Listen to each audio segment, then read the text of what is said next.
Olá, sejam bem-vindos ao GPESC Podcast, uma série especial de entrevistas em comemoração aos 20 anos do Grupo de Pesquisa em Políticas Públicas de Segurança e Administração da Justiça Penal da PUC do Rio Grande do Sul. Eu sou o professor Rodrigo Guiringuelli de Azevedo e, ao lado da Laura Hipólito, nós recebemos convidados e convidadas que são referência no debate sobre segurança pública, justiça penal e democracia. Hoje temos a honra de conversar com o sociólogo mineiro e cruzeirense Luiz Flávio Sapori, um dos mais engajados estudiosos da violência no Brasil. Professor da PUC Minas, doutor em Sociologia pelo IUPERJ, Sapori tem uma trajetória que une produção acadêmica de excelência, gestão pública inovadora e forte inserção no debate público sobre segurança. O professor Luiz Flávio foi secretário adjunto de Segurança Pública de Minas Gerais, secretário de Segurança Urbana de Betim e coordenou o programa Minas pela Paz. Atualmente dirige o Centro de Estudos em Segurança Pública da PUC Minas, CESP. Vamos à entrevista.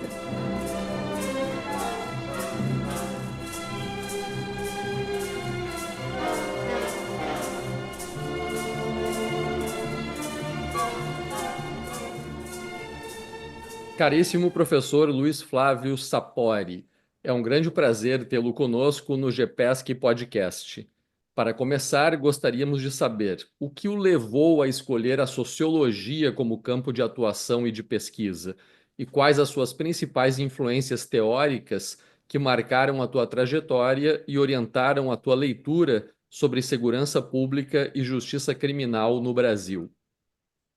Bem, olá, Rodrigo, Laura, que prazer participar dessa iniciativa do JAPESC, esse grupo de pesquisa tão relevante no cenário nacional. Eu me sinto muito honrado de participar, né, dessa conversa que teremos aqui, né, sobre a minha trajetória profissional. Bom, meu começo ainda no âmbito do ensino médio, quando eu estava militando na juventude católica, no interior de Minas Gerais, ainda mais precisamente no Colégio Marista, em Montes Claros, norte de Minas. Foi lá que tudo começou, né, quando eu incorporei e aprendi muito a dimensão da teologia da libertação, uma militância política, né, muito forte, com colegas, professores. Isso despertou interesse pela sociologia como ciência, que até então não conhecia. A sociologia não só como ciência, mas, no primeiro momento, a sociologia como campo de conhecimento que ia dar suporte um pouco às minhas crenças políticas, ideológicas e cristãs. E foi quando entrei, então, na universidade, no curso de Ciências Sociais da Universidade Federal de Minas Gerais, lá pelos idos de 1984. Nós já estou completando 40 anos quando ingressei na graduação, né? E a partir daí eu fui burilando um pouco a minha perspectiva de compreensão da sociologia, foi amadurecendo um pouco a minha compreensão do fenômeno social. E, no meio do curso, eu acabo passando por uma grande transformação de pessoal, acadêmico, intelectual, onde, efetivamente, a militância ela fica no segundo plano e eu me apaixono pela sociologia como ciência, literalmente. E, até hoje, essa paixão é muito forte. E essa paixão veio muito por uma influência de um professor que me marcou profundamente a minha vida. O professor Antônio Luiz Paixão, sociólogo, né, de renome nacional, internacional, né? Ele é nossa referência até hoje, né, Rodrigo, né, Laura? Nos estudos sobre crime, polícia e segurança pública. E eu fui aluno ainda do professor Paixão lá pelos idos de 1986, quando eu aprendi as teorias da microsociologia. Eu aprendi e apaixonei pelo interacionismo simbólico, pela sociologia fenomenológica do Schultz, pela sociologia, pela etnometodologia, né? E reafirmou, na verdade, minha paixão que eu já estava pela obra do Max Weber, por toda a sociologia compreensiva. É um momento que eu tenho um certo rompimento com uma perspectiva mais estruturalista da sociedade, né? Uma sociologia mais macroestrutural. Então, eu me apaixono por essas abordagens sociológicas e o Paixão me levou para fazer estágio com ele em 1987, para estudar Polícia Civil em Belo Horizonte. Imagina, Rodrigo, eu não tinha 18, 19 anos, 20 anos, fui fazer entrevista com policiais civis na principal delegacia de Belo Horizonte, de Roubos e Furtos, Laura. Eu tenho a honra de ter entrevistado um dos maiores torturadores da Polícia Civil de Minas Gerais da época, que até hoje está vivo, inclusive se tornou um amigo, são coisas da vida. E essa experiência aí mudou tudo, porque o Paixão já naquela época estava se sobressaindo nacionalmente, né, nos estudos de crime e polícia. Ele me convidou para incorporar essa iniciativa. Aí, Rodrigo, Aí, depois desse estágio, eu defini com clareza que eu queria, né, estudar o tema. Eu consegui uma bolsa de iniciação científica, onde, né, eu e mais um colega, o Herbert Toledo Martins, né, que nós aprofundamos um estudo etnometodológico da atuação da investigação criminal. Eu aí consolidei esse interesse pelo tema. E a partir daí veio o mestrado, né? E no mestrado eu quis levar adiante essa perspectiva etnometodológica do interacionismo simbólico, uma abordagem, né, microsociológica do funcionamento da justiça, e eu incorporei a perspectiva da sociologia das organizações, que me influenciou muito também, né? O meu orientador de mestrado, o professor Antônio Augusto Prates, ele é um dos principais estudiosos desse tema no Brasil, e a leitura que ele me proporcionou, né, de toda a abordagem, né, dos autores mais clássicos, mais contemporâneos, né, da sociologia das organizações, isso mudou toda a minha visão da justiça, da polícia. Eu comecei a propor, então, Rodrigo, a tentar compreender sociologicamente por que os membros dessas organizações fazem o que fazem. Tentar captar as motivações, os significados, os comportamentos na motivação, na subjetividade desses atores, nas relações sociais cotidianas, de que maneira as decisões que eles tomavam no dia a dia eram afetadas por parâmetros institucionais de nível médio, né, ou nível um pouco mais macro, em que medida as contingências de recursos humanos, recursos materiais, sobrecarga de trabalho, estavam afetando o funcionamento da justiça. Isso, de alguma maneira, apareceu, então, na minha dissertação de mestrado, e, a partir dali, até o doutorado, eu fui aprofundando essa perspectiva, incorporei depois, como pesquisador da Fundação João Pinheiro, uma atenção especial pelas políticas públicas de segurança. Então, eu fui acrescendo aos poucos temáticas, né, do fenômeno que me interessavam, o estudo do sistema prisional, a política pública, e aí no doutorado eu vou culminar com uma abordagem que eu chamo de neo-institucionalista da segurança pública. É assim que até hoje eu me entendo. Eu me entendo, me compreendo como um estudioso neo-institucional que propõe uma compreensão neo-institucional da dinâmica da segurança pública no Brasil. E aí reforçando, meu grande mestre, meu grande guru, saudoso professor Antônio Luiz Paixão, e eu devo muito a ele, devo ele também ao saudoso Edmundo Campos Coelho, né? Outro grande pensador. Eu, lamentavelmente, só fui orientando do Edmundo Campos Coelho no doutorado por poucos meses antes do falecimento dele, mas a obra dele, Rodrigo, quando eu li o Edmundo no início dos anos 90, eu me apaixonei de imediato. Eu falei, é esse o cara, é isso que eu quero seguir. Então, é por aí, a minha trajetória é um pouco esse caminho, né? Da militância cristã, do jovem militante cristão, da teologia da libertação, que se tornou um apaixonado pela sociologia como ciência, um estudioso da segurança pública, né? E que também busca tentar transformar a sociedade. Eu ainda mantenho isso, viu, Rodrigo? Eu não perdi essa dimensão da juventude cristã. Eu continuo apaixonado pela ideia de mudança, de ajudar a, né, construir uma sociedade melhor, mais justa. Essa herança eu não perdi. Essa dimensão cristã permanece muito forte em mim. Mas eu acoplei isso à sociologia. Professor, um dos seus principais e mais conhecidos trabalhos traz a ideia potente de uma justiça em linha de montagem, refletindo sobre a lógica burocrática e massificada do sistema penal. Poderia nos contar mais sobre esse conceito, como ele surgiu e qual foi o impacto no debate acadêmico e institucional?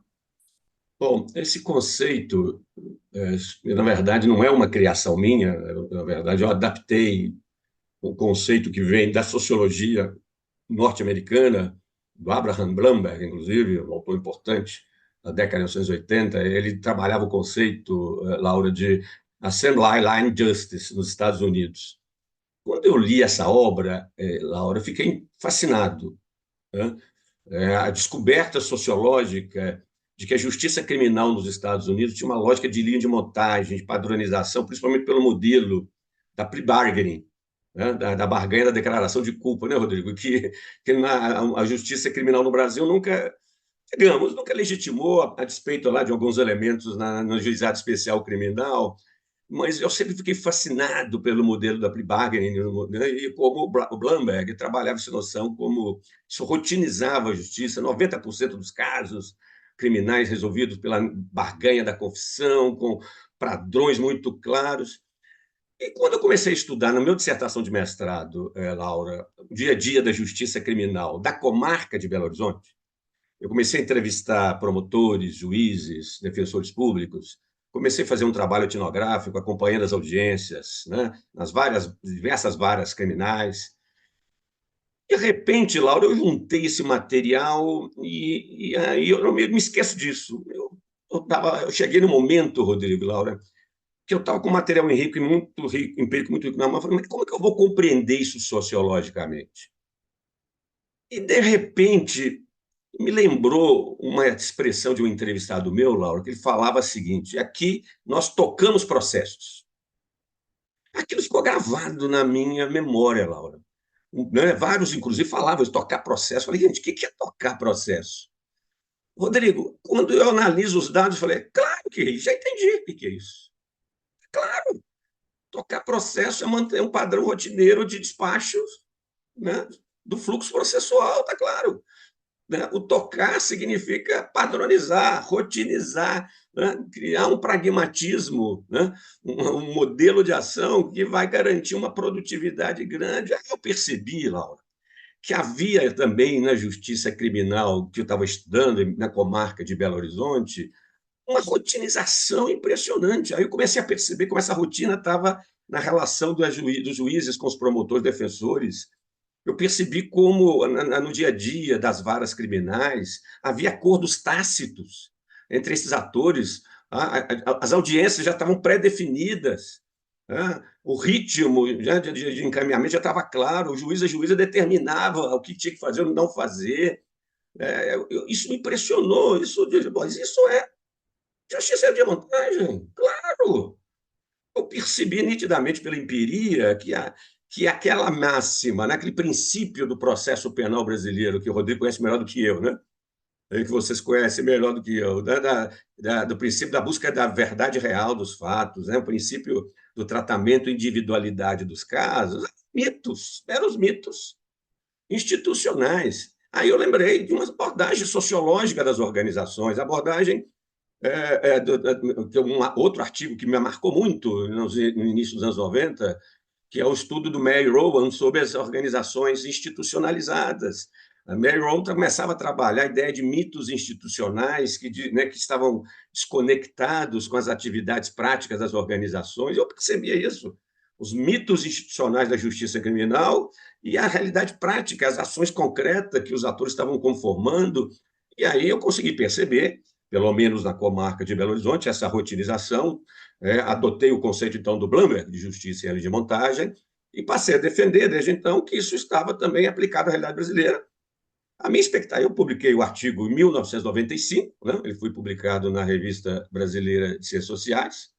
Felizmente, ele se tornou um artigo, né, referencial e paradigmático até hoje.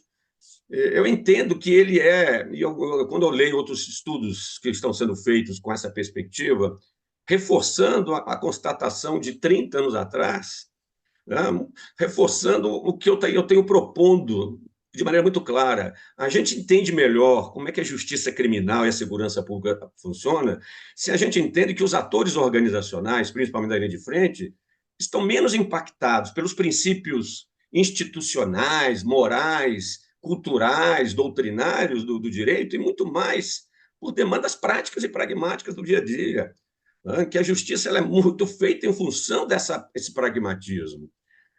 E aí eu entendo o conceito de justiça alimentar, vontade se adequa a isso.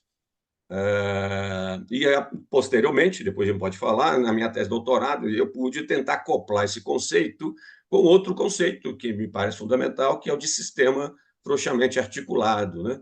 Que me parece fundamental para compreender como é que é a relação entre polícia, justiça, prisão, entre as polícias. É uma relação muito competitiva, conflituosa, a cooperação existe, mas é uma cooperação muito específica e muito pontual na justiça em linha de montagem. Isso é interessante, né? Só para dar um spoiler, né? Para a gente aprofundar. A ideia de frouxa articulação do sistema, né, Rodrigo? Pressupõe disputa corporativa, supõe descompasso, supõe desconfiança entre atores organizacionais, mas também supõe cooperação. E, Laura, a cooperação se dá onde? No dia a dia da justiça de linha de montagem. Ali os interesses corporativos de policiais, delegados, promotores, juízes, diretor de prisão, defensor, ali não tem conflito. Ali é todo mundo querendo dar vazão à sobrecarga de trabalho. Então, Laura, eu não consigo mais fugir desse referencial teórico conceitual para entender a realidade de hoje no Brasil. Mas a gente queria avançar, Sapori, em relação à tua trajetória, para aquele momento em que se combina a reflexão teórica com a tua experiência concreta na gestão pública, que é uma coisa que não é tão comum, né, na formação e na atuação, dos cientistas sociais no Brasil. Mas tu tiveste uma atuação tanto no governo de Minas Gerais, como subsecretário de Segurança Pública, quanto no município de Betim, como secretário de Segurança Urbana, né? Além do trabalho de coordenador do Instituto Minas pela Paz. A pergunta é: quais são os aprendizados que essa prática na gestão te trouxe e como ela dialoga ou entra em tensão com a pesquisa acadêmica? Esse é um aspecto interessante da minha trajetória profissional, da qual eu me orgulho muito. Rodrigo, eu compreendo que essas minhas experiências na gestão, seja pública ou na gestão do terceiro setor, me amadureceram demais, Rodrigo. Eu melhorei minha capacidade de compreender o crime, a justiça criminal, todo o aparato da política pública. Foi um amadurecimento fantástico. O interesse começou ainda quando eu era pesquisador da Fundação João Pinheiro. Porque antes de me tornar professor da PUC Minas, eu era pesquisador concursado da Fundação João Pinheiro, aqui em Minas Gerais, é um órgão do governo, é um órgão de planejamento. Então, na Fundação João Pinheiro, junto com o professor Eduardo Batitucci, né, que está lá até hoje, um grande amigo, hoje, né, o Felipe Zilli, né, temos grandes amigos lá na Fundação João Pinheiro e amigas. Mas a minha experiência na Fundação, Rodrigo, Laura, foi fundamental para eu me voltar um pouco mais para a perspectiva menos teórica e mais prática da política pública, porque constantemente éramos demandados para dar consultorias a órgãos públicos da área de segurança, prefeituras, polícias, para propor mudanças, melhorias, não apenas para diagnosticar fenômenos em termos teóricos, onde a teoria era relevante, mas nós éramos instigados a desenvolver uma expertise, né, de propor soluções para problemas concretos. Então, isso me trouxe um pouco uma paixão também pela política pública, um interesse maior com a execução de políticas públicas. Comecei a perceber que o campo da segurança pública no Brasil, a gente não podia somente ficar discutindo a institucionalidade, né? Não podia ficar só discutindo as questões constitucionais, né? Não dava para ficar restrito para discutir o aparato legal. Era fundamental pensar ações concretas de governos para lidar com o problema do controle do crime, né? Então, e aí surge a oportunidade de participar da campanha do governador Aécio Neves, né, em 2002. Fui um convite do então Antônio Augusto Anastasia, um grande amigo. Eu, o professor Cláudio Beato, fomos participar, o doutor Gésio Barreto, né, conhece, um delegado da Polícia Civil, um grande amigo. Participamos juntos desse processo. E a eleição do Aécio, nós fomos instigados a elaborar uma nova proposta institucional para a segurança pública de Minas Gerais, desenhar um novo arranjo institucional para a Secretaria de Segurança Pública, e assim o fizemos. E aí, para minha surpresa, o governador Aécio, né, me chama para ser o secretário adjunto. Eu confesso que eu não esperava, eu nunca tinha tido experiência nessa área. Então, eu aceito o convite, obviamente inseguro, com medo, né? Um jovem sociólogo eu estava com 38 anos de idade, eu falei, mano, o que eu vou fazer no meio daquela turma, né? Daquela turma lá já estava, né? Imagina, aqueles policiais militares, civis, né? Imagina, eu falei, o que eu vou arrumar com esse pessoal? Meu Deus. Mas acabou que a experiência durou 5 anos. Eu fiquei como adjunto por 5 anos até 2007, enquanto passaram comigo 4 secretários de segurança pública. Isso foi para mim muito rico, porque coube a mim elaborar, formular o plano e a política de governo do Aécio na área de segurança. E executamos, e como eu tenho muito orgulho de dizer, foi naquela época o plano de segurança mais exitoso do Brasil, né? Não tenho dúvida disso, sem qualquer vaidade desnecessária. A Minas Gerais foi, naquele momento histórico, até 2010, o estado que melhor conseguiu redução da criminalidade, porque nós tínhamos um plano consistente, eu montei uma equipe técnica, né? Tinha um apoio do governador, tomou decisões, depois o Anastasia veio, assumiu a secretaria, deu suporte político para superar as resistências das polícias, a integração da polícia militar e da polícia civil foi fundamental. Nós instituímos, Laura, a primeira e mais longeva política de prevenção social à criminalidade no Brasil, que existe até hoje, Laura, completando 20 anos. E não é só o Fica Vivo, é o projeto de reintegração do egresso, as penas alternativas, né? O projeto de mediação de conflitos, isso tudo nós criamos. Rodrigo, o que eu posso dizer é o seguinte, eu aprendi muito. E o que eu mais aprendi? Quem vai gerir política pública não pode ter um viés estritamente acadêmico. O gestor não pode viver, né, do acadêmico que está pensando teórica e conceitualmente o fenômeno. O gestor tem que executar e resolver problemas. O gestor não tem que tergiversar sobre os temas. Ele não é um professor que vai ficando dando aula para a polícia de como é que as coisas têm que acontecer. Você tem que elaborar plano de ação e executar. E aí eu aprendi muito rápido, Rodrigo e Laura, que para a política pública, o ótimo é o inimigo do bom. Na prática, eu vim com isso. Você faz o que é possível fazer. Eu aprendi muito desde cedo que quem tem ideias e sonhos e propostas muito mirabolantes para a segurança pública vai morrer na praia. Não vai executar nada. Vai comprar briga com todo mundo, vai comprar briga com a PM, vai comprar briga com a Civil, vai comprar briga com os deputados estaduais, vai comprar briga com outros setores do governo, e aí não vai durar no cargo. Aliás, como sonha acontecer, e aconteceu com muitos de nossos conhecidos, que muitas vezes não duravam nem um ano no cargo como gestor. Eu durei 5 anos, não foi à toa, porque eu aprendi logo as regras do jogo. Aprendi como é que funcionava lá. E as regras do jogo, Laura, é ceder em momentos quando você percebe que as correlações de forças não te favorecem, Laura. Então, né, nós não pudemos fazer a integração das polícias dos meus sonhos, do que a gente queria. Nós não pudemos fazer a gestão do sistema prisional que a gente queria e que a gente propunha publicamente, porque as resistências eram muito grandes em vários setores, dentro do próprio governo, dentro da própria secretaria.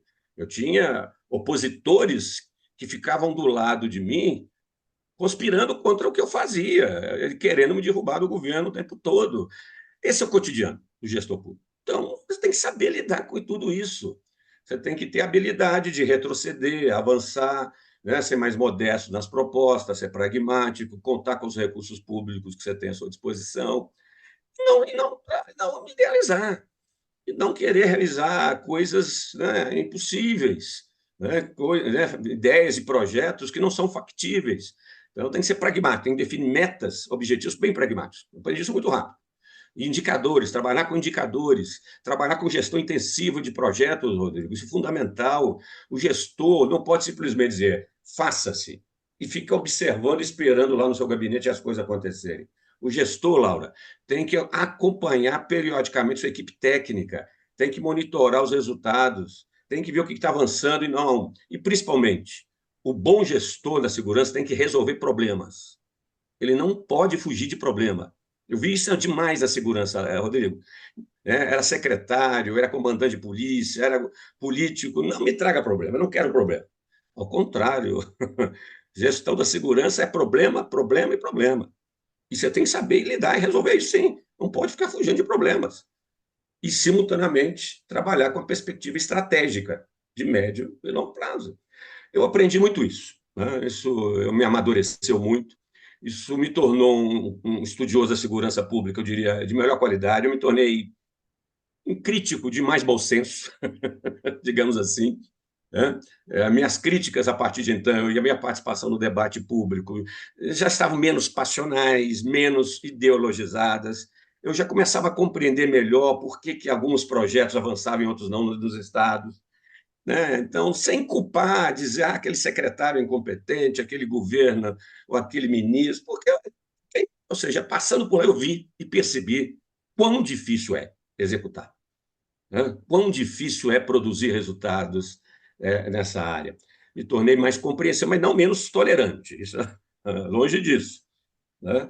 Então, essa experiência que depois me levou para uma prefeitura, que já foi uma experiência, né, não tão exitosa, por contingências institucionais, na verdade, eu percebi muito claramente, Rodrigo, que a gestão municipal da segurança pública no Brasil é muito difícil e eu não cultuo mais a pretensão e a ideia de que nós vamos mudar a segurança pública no Brasil pelo município. Eu confesso que eu não defendo mais esse argumento. Minha experiência como gestor e outros de município para mim tem muito claro que o nosso arranjo institucional não viabiliza isso. É o âmbito estadual acoplado ao federal e ao municipal que é a grande instância de mudança do município. Eu não acredito que a gente vai mudar, né, a realidade da segurança. Então, isso foi uma experiência muito rica para mim. E desde então, isso amadureceu minha compreensão do fenômeno. Eu comecei a produzir mais estudos sobre políticas públicas, sobre o que pode ou não ser feito, as potencialidades das políticas em âmbito estadual, em âmbito municipal, agora em âmbito federal. É o tema, inclusive, que mais me mobiliza nos últimos 10, né, nos últimos 10 anos. Tentar encontrar e debater, levar para o debate nacional o que é possível, o que funciona, o que não funciona, no controle da criminalidade, né? Como nós podemos ter uma gestão ou uma governança mais eficaz, né, da nossa segurança pública.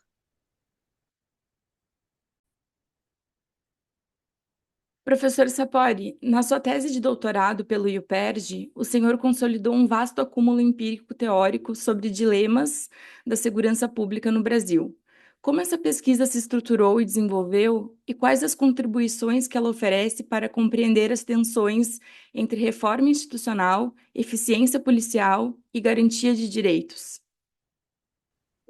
Essa é uma ótima questão. A tese de doutorado, Laura, ela é um marco nessa trajetória de amadurecimento intelectual e pessoal pelo qual eu estava passando.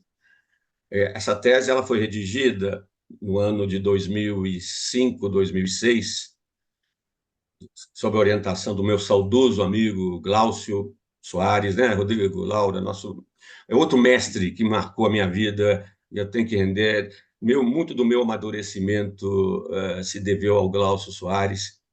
Se me permite uma parêntese, quando eu fui convidado para ser secretário adjunto de segurança, Laura, em Minas, final de 2002, pela Oeste, eu estava fazendo o doutorado já no UPERJ. Eu já estava licenciado para fazer o doutorado. Eu fiquei em dúvida, será que eu abandono o doutorado para, né, participar de um governo e de ações políticas? Eu procurei o Glaucio Soares, lá no Rio, meu orientador lá. E aí eu conversei com ele, eu não me esqueço disso, Laura Rodrigo, isso me marcou profundamente como pessoa. Perguntei, Laura, desculpe, Glaucio, o que eu devo fazer? Devo aceitar o convite do Aécio Neves? Ele me fez uma pergunta. Ele não me respondeu, ele me respondeu fazendo uma pergunta. Sapori, você acha que se assumir o cargo, você vai salvar vidas?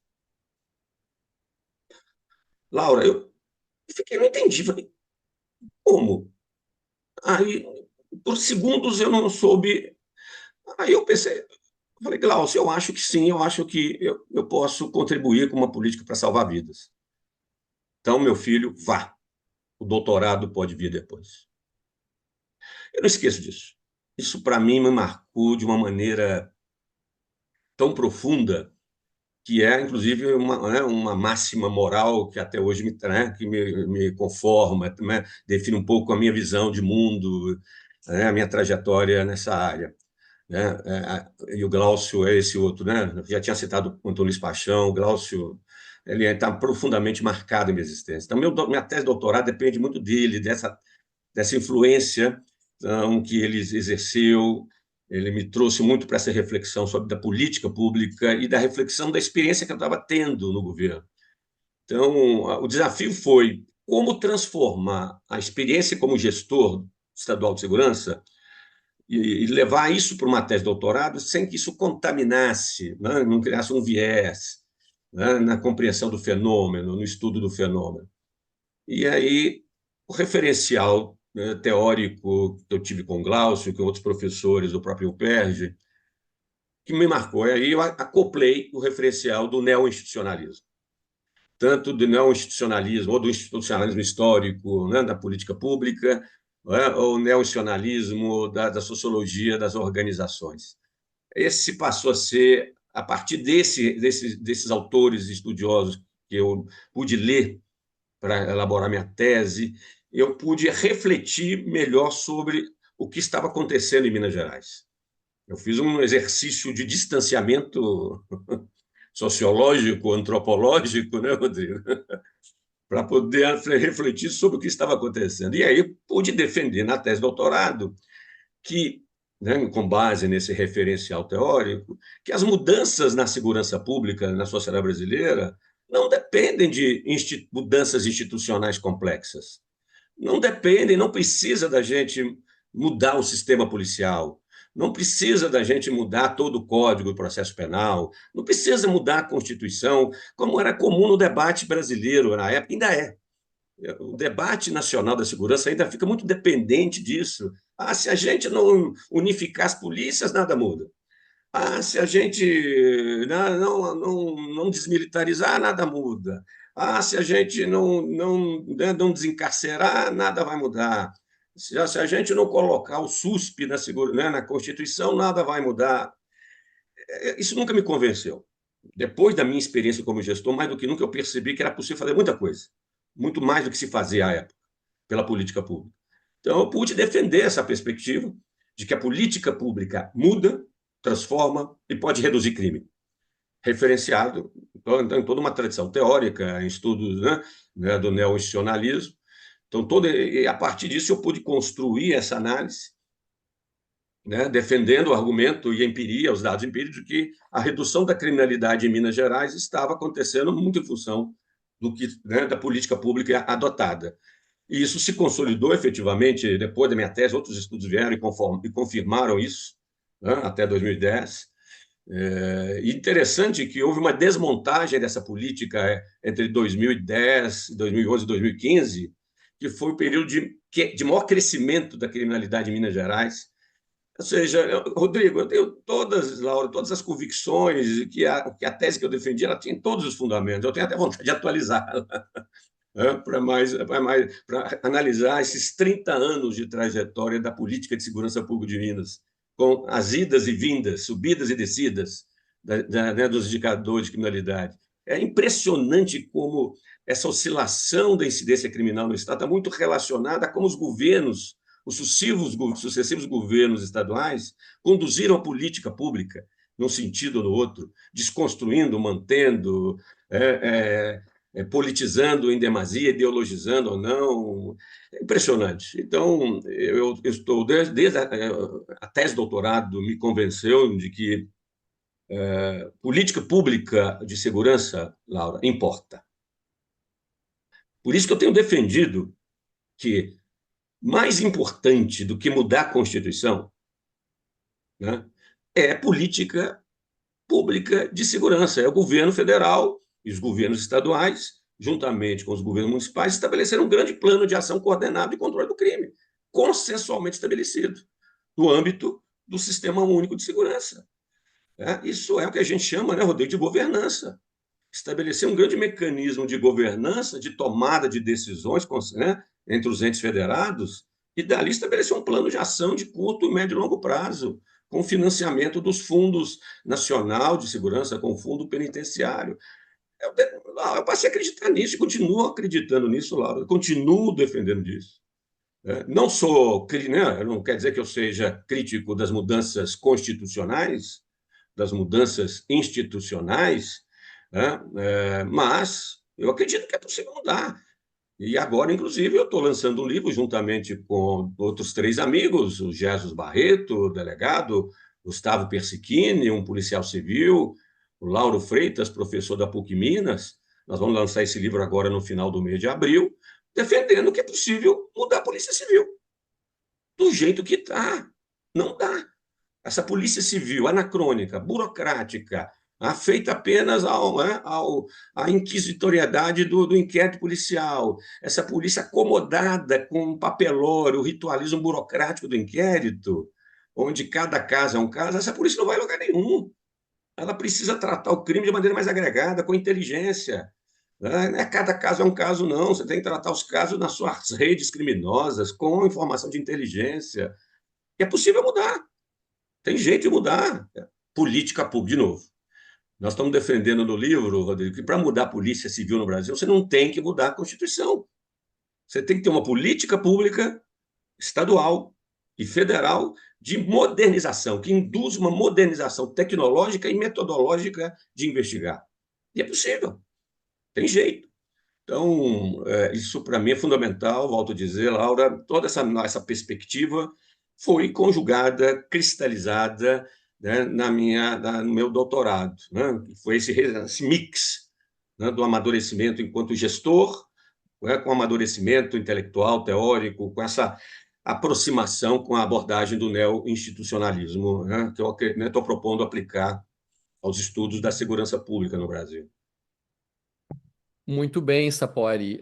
E a partir dessa reflexão da tua tese, na verdade, tu já avançou um pouco na próxima questão que a gente iria te propor, que é sobre saindo um pouco, né, das Minas Gerais e tentando olhar para o Brasil, né, desde a redemocratização, reconhecendo que avançamos em muita coisa, né? Saúde pública, educação, mas na segurança pública os desafios persistem e talvez até tenham se agravado, apesar de algumas experiências de sucesso, mas como tu mesmo disseste, experiências que muitas vezes acabam não se mantendo, né?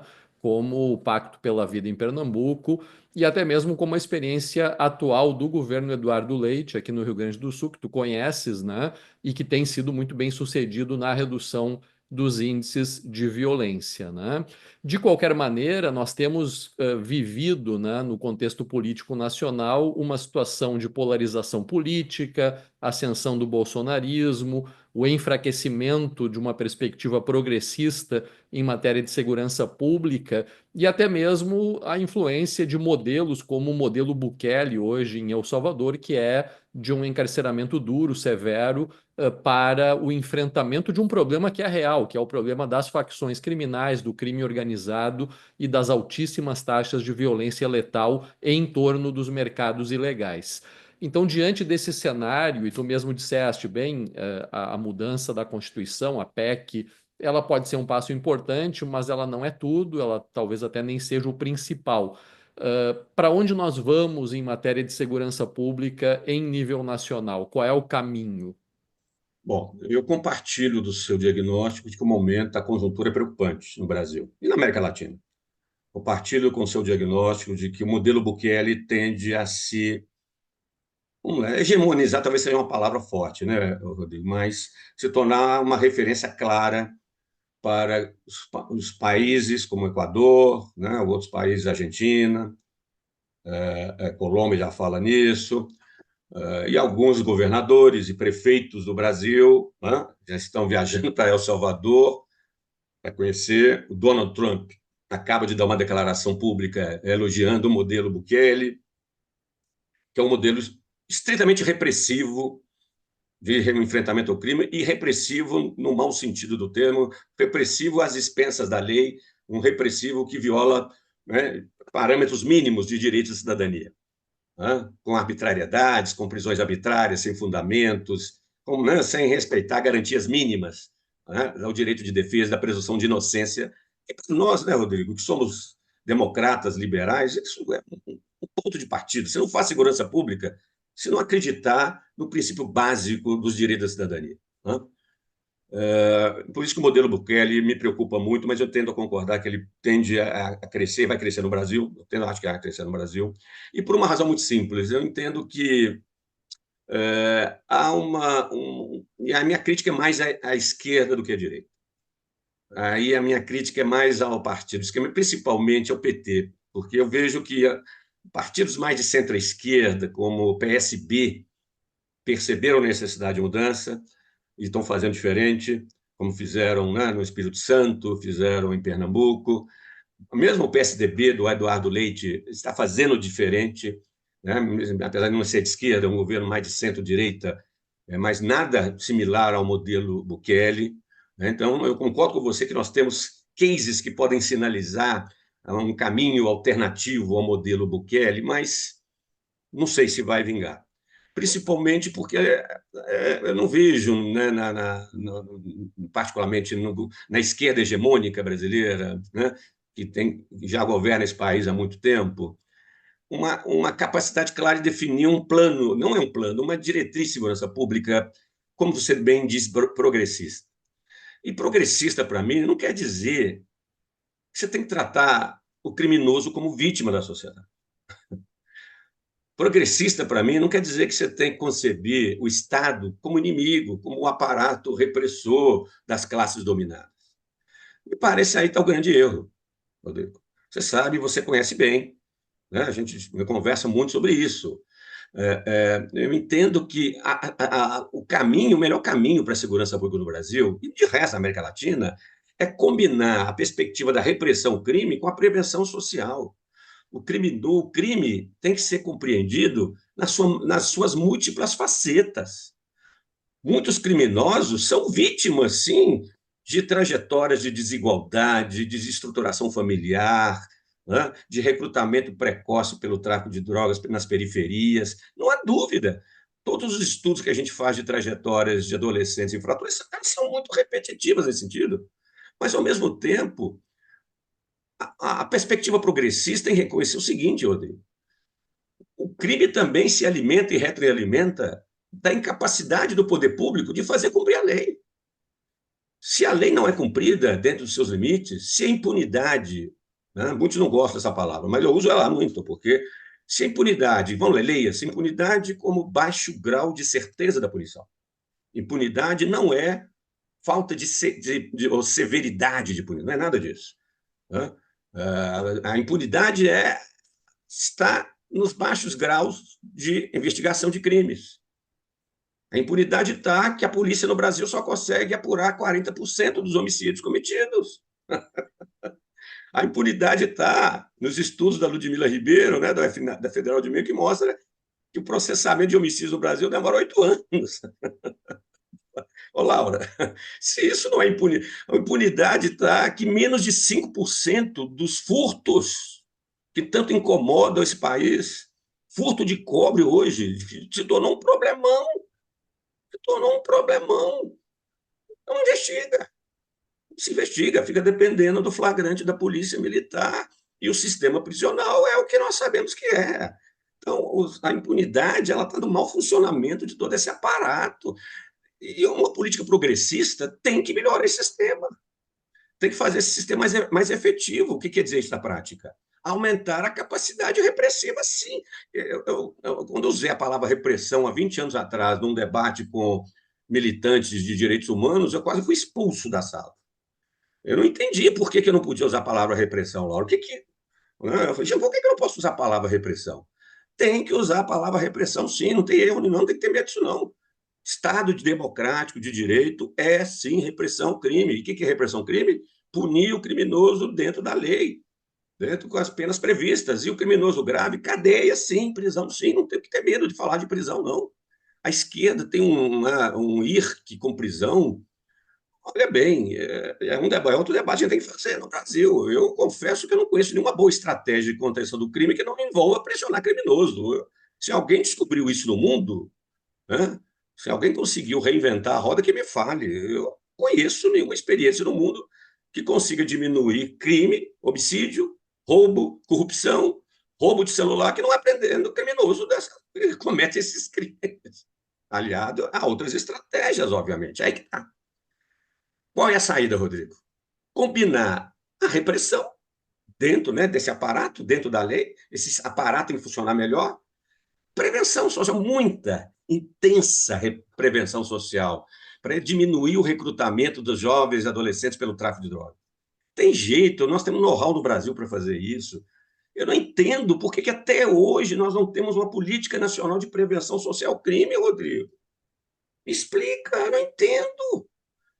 Até hoje, Laura, nós não conseguimos ter uma política de reintegração do egresso do sistema prisional. Laura, é inconcebível um país que tem 600 mil presos não ter uma política consistente de reinserção daquele que cumpre penas. Isso é básico, isso é banal, isso não tem que inventar a roda. É só fazer, isso é política pública, isso é vontade política. E não fazemos. Sabe? Então, nós temos que fazer tudo isso ao mesmo tempo. Por isso que essas experiências que você narrou bem, Rodrigo, de Pernambuco, é de Minas Gerais, né, na primeira década do século. Pernambuco do Compacto pela Vida, né, a experiência do Espírito Santo, com Casagrande, a experiência agora do Rio Grande do Sul com Eduardo Leite. Eu quero acreditar, eu acho que nós, progressistas, temos que defender esse modelo. Esses estados estão dizendo na prática, Laura, como é possível reduzir o crime combinando repressão eficiente e prevenção social. Integração de esforços das organizações, integração do aparato estatal para enfrentar o crime organizado. Não se enfrenta crime organizado com boas intenções, muita inteligência, muito trabalho de inteligência, muita integração do setor de inteligência, muito investimento em tecnologia de ponta. Então, isso nós temos que fazer, Rodrigo. Eu entendo que o progressismo caminha por aí, é a alternativa que a gente tem para enfrentar o modelo Bukele. Nós precisamos, Rodrigo, juntar isso de alguma maneira, não sei como, nos agregarmos nessa proposta, né, desses bons cases e transformá-lo num modelo nacional. Que esses cases que nós estamos discutindo aqui, concordamos, eles sejam formulados como parâmetro de uma grande matriz de uma política nacional de segurança de cunho progressista, onde a gente vai dizer para a população, o que a população tem que dizer, nós não vamos passar a mão na cabeça de bandido, não. Bandido bom é bandido preso, mas não é bandido morto. Então, isso é fundamental. Eu acho que enquanto a esquerda brasileira, lei SPT, continuar rejeitando a noção de repressão-crime, continuar negando a polícia, continuar negando prisão, né? Em vez de melhorar a prisão, quer acabar com prisão. Não dá. A diretriz não pode se acabar com prisão. A diretriz é melhorar as prisões, tornar as prisões dentro da lei de execução penal. Não tem outro caminho. Enquanto isso não acontecer, Rodrigo, o risco do modelo Bukele vai ser grande, meu amigo. Eu compartilho com a sua preocupação. Professor, acho que essa resposta não poderia ter sido mais perfeita para introduzir justamente a nossa última pergunta, que fala justamente sobre resistências em debater ou nos debates em determinadas questões sobre repressão e segurança pública. Então, a nossa última pergunta ela é no sentido de questionar sobre o que nós observamos no campo acadêmico, que são as tensões entre criminológicos críticos, Foucaultianos, sociológicos e sociólogos da violência e da justiça penal. Como o senhor vê esse cenário? É possível superar as divergências teóricas para produzir diagnósticos mais eficazes e políticas públicas mais consistentes? Ou as demarcações epistemológicas e políticas continuam sendo necessárias para avançar na compreensão dos conflitos? Afinal, qual é o papel da teoria sociológica para a identificação dos problemas e soluções no controle do crime e da violência? Eu adorei essa pergunta, Laura. Eu achei ela brilhante. Eu acho que ela toca num aspecto decisivo, um dos maiores problemas que nós temos no âmbito dos estudiosos da segurança pública. Essa polêmica criminológica, ela não tá, eu diria que ela não está muito presente no debate político. O debate político, a discussão ela é mais rasa, né? É repressão, prevenção, é soltar bandido ou matar bandido. O debate, infelizmente, no âmbito político, partidário, no Congresso, nos gestores, é raso. Mas no âmbito acadêmico, nos estudiosos da segurança pública, no campo da segurança pública no Brasil, esse debate está mal resolvido. E ele existe, esse antagonismo ele existe.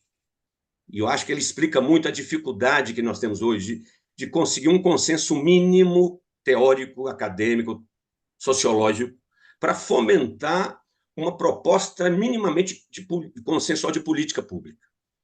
Eu entendo, Laura e Rodrigo, a gente, diferentemente do Sistema Único de Saúde, que conseguiu fazer o SUS, porque eles conseguiram esse consenso teórico e consensual mínimo em torno de como melhorar a saúde no Brasil, com métodos técnicos e o que fazer, né, em todas as dimensões do problema.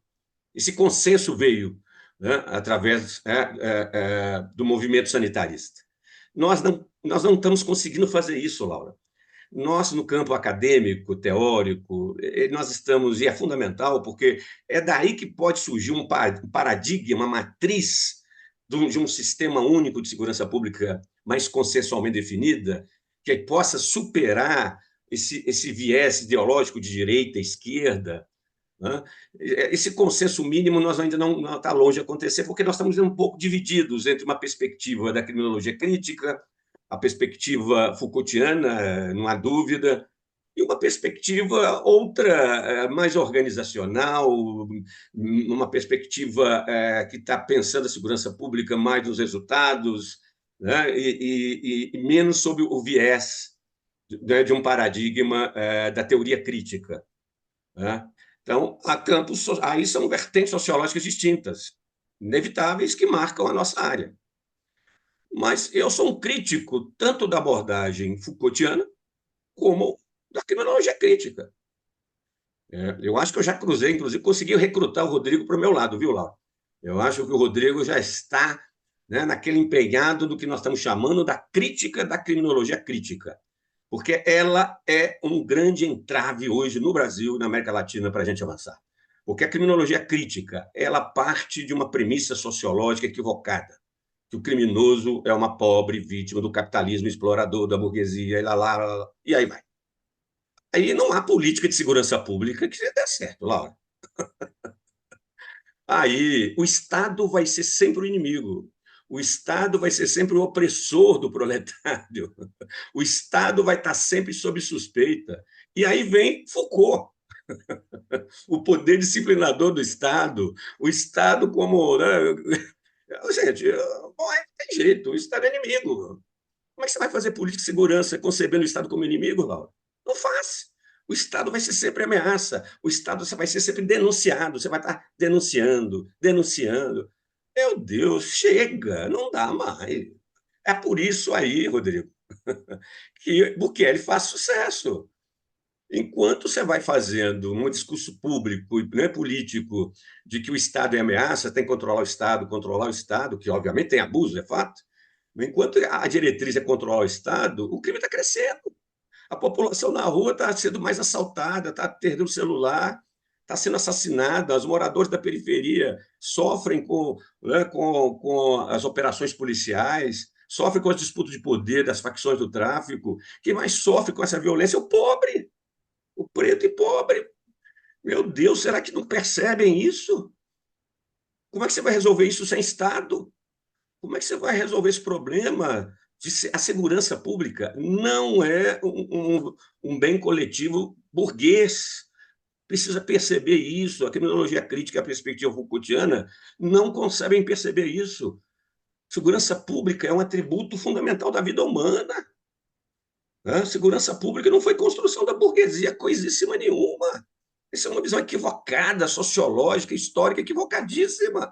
E esse equívoco permanece, contamina o debate público. Aí, nos nossos encontros acadêmicos dos especialistas, as posições ficam antagônicas, e aí a gente acaba, né, definindo linhas opostas. Muitas vezes eu sou qualificado de ser um defensor da direita, meu estereótipo, Laura, é isso, eu sou um direitista da segurança pública. Não sei o que significa isso, porque eu não defendo o modelo Bukele. Eu não defendo o modelo bandido bom e bandido morto. Eu quero Estado de Direito, Estado de democracia de direito. Eu quero segurança para o pobre. Eu quero boa polícia. Eu quero justiça ágil. Eu quero prisão que funcione. Meu Deus, se isso for de direita, então eu sou de direita. Bom, que seja. Então, enquanto a gente não encontrar um caminho de solução, e eu entendo que a solução pode passar, não sei se o Rodrigo concorda, se você concorda, Laura, por um novo modelo analítico que está surgindo, crescer no Brasil, que é a ideia de segurança pública baseada em evidências. Isso pode parecer muito positivista para alguns, né? Nós vamos fazer segurança pública com o que já se sabe e se descobre sobre o que funciona ou não funciona o controle do crime dentro da lei. Mas eu acho que é uma tentativa de convencimento, porque os estudos científicos no Brasil e no mundo têm mostrado o seguinte, que tanto medidas repressivas e medidas preventivas ajudam a controlar o crime se elas forem feitas conjuntamente. Pronto, está resolvido. Eu não preciso ser nem de esquerda, nem de direita. Eu não preciso ser nem da criminologia crítica e nem preciso, nem muito menos Foucaultiano, e não preciso ser defensor de Bukele, né? Nem ser adepto do bolsonarismo. Eu vou defender, então, uma segurança pública que resolve, que reduz dentro da lei. Ninguém está defendendo que segurança pública tem que ser às expensas da cidadania e dos direitos humanos. Então, eu acho que esse é um possível ponto de convencimento. Volto a dizer, e isso está presente nos modelos, os cases de sucesso no Brasil, como o Rodrigo bem chamou, de novo, Rio Grande do Sul, Espírito Santo, Minas Gerais por um tempo, Pernambuco por um tempo. Então, isso não é teoria, isso não é conjectura, é realidade. Temos exemplos práticos que mostram que funcionam. Esse é um caminho, Laura, que é possível. Agora, sabe o que me preocupa? Os adeptos de Foucault e da criminologia crítica não estão dispostos a fazer uma autocrítica. São quase que isso é quase uma bíblia para esses autores estudiosos. Aí, se você disse que o Estado é um poder disciplinador, sabe-se lá por quê, que o Foucault, né? Onde é que ele queria chegar com isso? Aí o Estado vai ser sempre inimigo. Não tem jeito. Por isso, Rodrigo e Laura, eu agradeço muito o Paixão, meu mestre, que me ensinou a sociologia compreensiva, que me mostrou que as sociologias estruturalistas, Laura, elas criam um mundo factual, um mundo abstrato, ela concebe as instituições sociais de uma maneira tão abstrata, completamente desvinculadas do dia a dia. A melhor abordagem sociológica é a, a compreensiva, a interpretativa, que mostra que as organizações são produto das ações humanas. Ou seja, as instituições podem ser mudadas. Se o Estado hoje é violento, se a letalidade policial hoje é violenta, pode ser mudado. Se o sistema prisional hoje é opressor, é violento, pode ser mudado. Não são características estruturais adscritas a essas instituições. Esse é um erro sociológico crasso.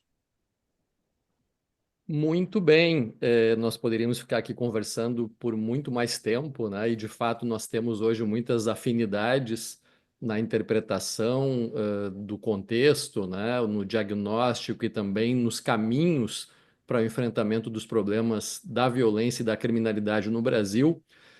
E inclusive temos trabalhado na Sapori no Fórum Brasileiro de Segurança Pública. É bom que se diga, o Sapori é um dos fundadores do fórum e tem uma atuação muito importante, né, tanto no fórum quanto em diversas esferas onde o Sapori atua, e foi possível, a partir dessa entrevista, perceber o porquê dessa importância da intervenção de um sociólogo com toda essa trajetória, com toda essa experiência e com todo esse acúmulo numa área que exige, de fato, a construção de caminhos e de consensos para a elaboração e a implementação de políticas nessa área. Antes de finalizar, eu queria apenas fazer referência a algumas obras publicadas pelo Sapori, entre elas Segurança Pública no Brasil, Desafios e Perspectivas, que é a tese de doutorado publicada pela editora Fundação Getúlio Vargas, um outro trabalho, CRAC, um desafio social, publicado pela editora da PUC Minas, que é também resultado de um trabalho importante acompanhando o contexto da drogadição e todos os problemas em torno, especialmente do crack. Um outro trabalho que é Por que Cresce a Violência no Brasil, publicado pelas editoras Autêntica e PUC Minas, e ainda um outro intitulado Tratamento Penal, um estudo sobre tortura, maus tratos e assistência às pessoas privadas de liberdade, em coautoria com Luiz Carlos Santos, publicado pela editora De Plácido. Sobre esse tema dos delegados de polícia, o Sapori fez referência a uma nova publicação que deve estar saindo, mas tem uma que já saiu, né, Sapori, que é Desafios e Perspectivas da Modernização das Polícias Civis na Sociedade Brasileira, cujos autores são, além do Sapori, o Jesus Barreto, Trindade Barreto, o Gustavo Persichini de Souza e o Lauro Soares de Freitas. Essas Esse é são um algumas. livro que nós vamos lançar agora, a versão impressa. Ah, ok. Tem uma edição online e vai ser lançada então a edição impressa, um trabalho importantíssimo e que mostra, né, essas referências que eu fiz, justamente essa pluralidade de temas, objetos de pesquisa do Sapori ao longo da sua trajetória. Sobre algumas das referências que foram feitas ao Paixão, ao Edmundo Campos Coelho, ao Glaucio Soares, eu apenas lembro que o Fórum Brasileiro de Segurança Pública editou também há quase 15 anos atrás, um livro com entrevistas organizadas pelo Renato Lima e pelo José Luiz Raton, em que esses três personagens já falecidos estão presentes, né? Então, para além das obras desses grandes sociólogos e cientistas políticos, temos também essas entrevistas que são um documento histórico, né, da importância que eles tiveram como pioneiros dos estudos sobre violência e segurança pública no Brasil. E nós, então, finalizamos e agradecemos ao professor Luiz Flávio Sapori por essa conversa instigante e bastante esclarecedora, e a você, ouvinte, por estar conosco em mais um episódio do GPESC Podcast. E não esqueça de seguir o GPESC Podcast e compartilhar com seus colegas e nas suas redes. E até a próxima!